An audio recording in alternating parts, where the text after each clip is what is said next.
Aristotle on physical education. Aristotle has also commented on physical education या जिस्मानी तालीम के ऊपर. According to Aristotle, the physical education was a primary concern for Greeks. जिस्मानी तालीम यूनानियों के लिए एक बुनियादी हैसियत रखती थी. हेल्थ ऑफ आउटमोस्ट इम्पॉर्टेंस, और सेहत की इम्पॉर्टेंस बहुत ज़्यादा थी. And physical beauty was a significant aspect of Greek society. और यूनानी माशरे में जिस्मानी खूबसूरती एक बहुत बुनियादी और बहुत सिग्निफिकेंट हैसियत में नज़र आती है.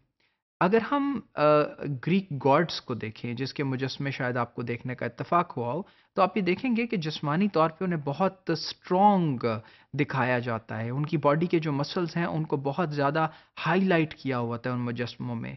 जिस तरह उनके डिफरेंट गॉड्स हैं, यूलिसिस है और हारकुलिस है और इस किस्म के गॉड्स और अपोलो, अगर आप इनको देखें तो इनमें उनकी बॉडीज़ को बहुत एग्जैजुरेट करके बनाया होता है, क्योंकि ग्रीक्स फिजिकल ब्यूटी में में बहुत ज़्यादा यकीन रखते थे. यहाँ तक इस हद तक यकीन रखते थे कि वो बॉडी पे किसी किस्म का कोई ऑपरेशन या डाइसेक्शन भी होने को बिल्कुल इस तरह समझा जाता था कि वो बिल्कुल गैर आइनी और गैर कानूनी बात है. चूँकि बॉडी एक सेक्रेड चीज़ है, तो उसको काटा और उसको किसी भी तरह से उसको कोई नुकसान पहुँचाना जो है वो सरासर इंसानियत के ख़िलाफ़ है. और इम्पॉर्टेंस ऑफ फिजिकल फिटनेस पे एरिस्टोटल का ये ख्याल था that physical education is so important that he stated that physically unfit may not be allowed to marry for they might produce physically unfit offsprings. और Aristotle के नज़दीक ये physical fitness इतनी इम्पॉर्टेंट थी कि उनका ये ख्याल था कि जो लोग फिज़िकली अनफिट हैं उन्हें शादियां करने की इजाज़त ही नहीं होनी चाहिए, क्योंकि इस तरह से जो उनकी औलाद या जो बच्चे दुनिया में आएंगे वो भी अनफिट होंगे और इस तरह एक चेन रिएक्शन क्रिएट होगा अनफिट लोगों का पूरे माशरे के अंदर. और जो फिज़िकली अनफिट हैं वो जहनी तौर पे भी अनफिट होंगे और जो जहनी हैं वो फिज़िकली अनफिट हो जाते हैं.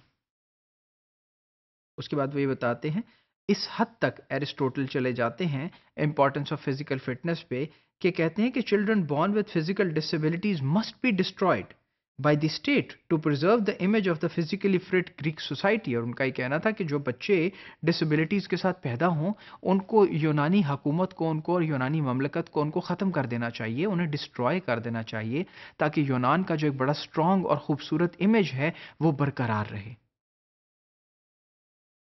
और फिजिकल हेल्थ के बारे में वो ये कहते हैं कि physical well being is directly linked to the mental well being of an individual. जो फिजिकल वेल बींग है वो एक इंडिविजुअल के मेंटल वेल बींग से डायरेक्टली रिलेटेड है. जो शख्स अगर माजूर होगा या फिजिकली अपसेट होगा, वो मेंटली भी अपसेट होगा, वो डिप्रेशन का शिकार भी हो सकता है और वो मेंटली सिक भी हो सकता है.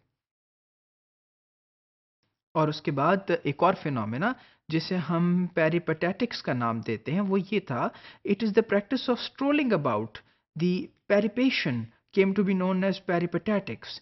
पेरिपेटेटिक्स से यहाँ हमारी मुराद ये है कि एक ऐसा तरीक़ाकार जिसमें आप चहलकदमी करें, जिसमें आप मूव अराउंड करें, स्ट्रोलिंग करें, उसको हम पेरिपेटेटिक्स कहते हैं. और इसका राब्ता और इसका ताल्लुक एरिस्टोटल की फ़िलॉसफ़ी से क्या है, ये देखते हैं कि प्लेटो की डेथ के बाद Jain Aristotle opened up his own school. जब उन्होंने लाइसियम की बुनियाद रखी प्लेटो की वफात के बाद, तो he developed the habit of walking around the temple of Lycian Apollo. तो वहाँ एक टेम्पल था जिसके इर्द गिर्द वो चहलकदमी किया करते थे, जिसको लाइसियन अपोलो कहते थे. वाइल ही टॉट, जब वो साथ साथ पढ़ा भी रहे होते थे, तो पढ़ाते वो मूव अराउंड करते थे, चहलकदमी करते थे. This was the only form of physical exercise he had time for. और सिर्फ इस तरह की एक्सरसाइज के लिए उनके पास वक्त था उस दौरान, और इसको हम पेरिपेटेटिक्स का नाम देते हैं. यानी इवन दरसो तदरीस के दौरान, यानी पढ़ाते हुए भी एरिस्टोटल मूव करते रहते थे और अपने आप को फिजिकली फिट रखने की कोशिश किया करते थे.